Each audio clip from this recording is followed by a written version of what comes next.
I just had like 20 people Snapchat me and ask whose cat that was in my last story. It turns out that I was in the basement when I posted some of the snaps.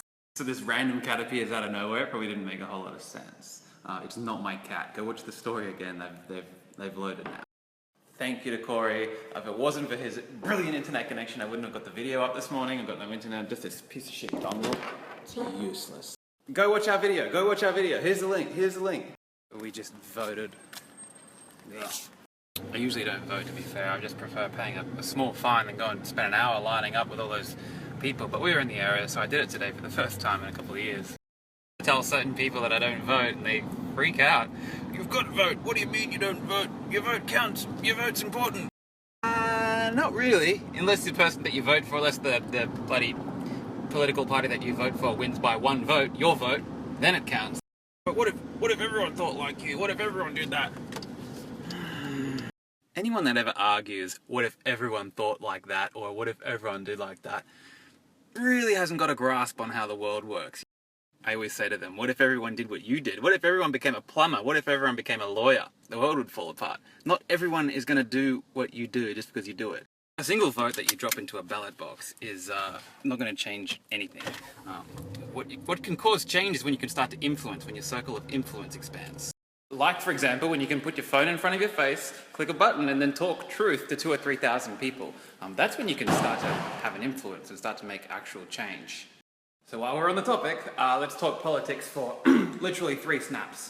It doesn't matter if you're voting for Democrats or Republicans or Liberal or Labour or the Greens or whoever the hell you're voting for. They're not in power to serve you, they're in power to serve themselves.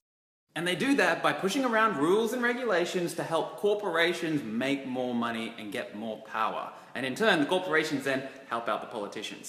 Just go and find a politician or a political party in history, in human history, who has made a significant difference to the well-being of the people. That doesn't exist. And I'm not talking about the guys who claim to have lowered interest rates or lowered the price of fuel or won a couple of wars. No, that's bullshit. That's marketing. If they all pooled the cash that they just spend on TV commercials shit-talking the competitor, world hunger would be gone in 10 years. Boom, gone. But it's not in their agenda to do that, so obviously that's not how they're going to spend their money. These conflicts of interest can be seen. Just do a Google search. If you're an Australian, look up Malcolm Turnbull's vaccination policy and look at the conflict of interest going on there. And I'm not suggesting any particular view on vaccinations, but there is a conflict of interest. Quite a sizable one. And look, he's just protecting his own power unit for himself personally. He's doing a bloody good job of it. And I don't necessarily judge that as a bad thing. That's just what he's doing. What I can influence is the hundreds of thousands, if not millions of people, even people in my very own family, that have this political party dependency thing going on. It's like they need a particular party or a particular person to get in, because if they don't and the other person gets in, it's going to affect their work rights or their health or their support or their benefits.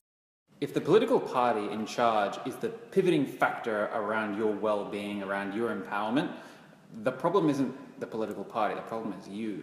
The solution? Read some books, stop diluting your responsibility, you're in control of all of your results, it's not the fucking political party in charge. Today is the 19th of March, which marks 1 year since my friend Benny started trading. Since 1 year since he started his live trading account. This is Benny. He's having a few tonight. We wrote an article about Benny when he quit his job. He fucking quit his job in 159 days. Dirty dog. Here's the link. If you haven't read the article, go read the article. Having been out of the workforce for 6 or 7 months, he's now working on his 3rd income stream, and he still holds that company record, having quit his job 159 days after he started live trading on the 19th of March in 2015, a year ago today.